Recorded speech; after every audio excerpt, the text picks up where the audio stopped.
முஹம்மது ரசூலுல்லாஹ் ஸல்லல்லாஹு அலைஹி வஸல்லம் எம்முடைய தூதர் கடைசி தருவாயில் அவர்கள் செய்த அறிவுரையை நினைத்து பாருங்கள். அஸ்ஸலா அஸ்ஸலா, தொழுகை தொழுகை என் சமூகமே என்று சொன்னார்கள். மரணப்படுக்கை, எழுந்திருக்கிறார்கள், மயக்கடித்து கீழே விழுகிறார்கள், மறுபடியும் எழுந்திருக்கிறார்கள், மயக்கடித்து கீழே விழுகிறார்கள். ஒவ்வொரு முறை எழுந்திருக்கும் போது அல்லாஹ்வுடைய தூதர் தன் மனைவியை பார்த்து கேட்ட கேள்வி, சமூகம் என் நபித்தோழர்கள் தொழுது விட்டார்களா என்று கேட்டார்கள். தொழக்கூடிய நேரம் முடியக்கூடிய நேரத்தில் தான் தன்னால் அந்த தொழுகைக்கு செல்ல முடியாது என்று உணர்ந்த அல்லாஹ்வுடைய தூதர் கேட்டார்கள் ஆயிஷா அவர்களை பார்த்து, உங்கள் தந்தை அபூபக்கரை தொழுகை நடத்த சொல்லுங்கள் என்று. அல்லாஹு அக்பர்.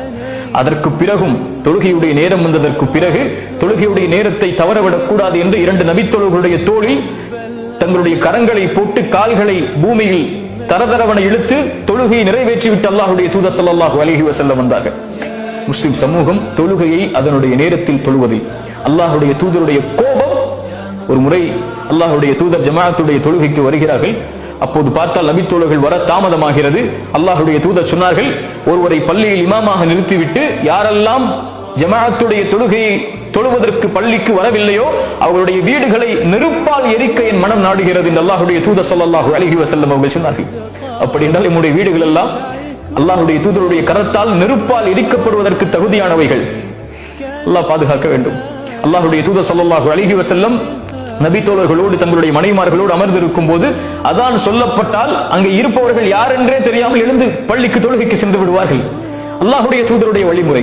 அல்லாஹு அக்பர் அல்லாஹு அக்பர் என்ற அதானுடைய சத்தம் கேட்டால் அவருடைய இதய துடிப்பு உலக தொடர்புகளோடு நின்றுவிடும்.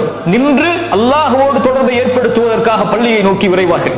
ஒரு தொழுகையை விட்டு வெளியே வந்தால் அடுத்த தொழுகைக்கு பள்ளிக்கு எப்போது செல்வோம் என்ற இறை நேசத்தோடு அந்த நபித்தோழர்களும் அல்லாஹ்வுடைய தூதரும் வாழ்ந்தார்கள்.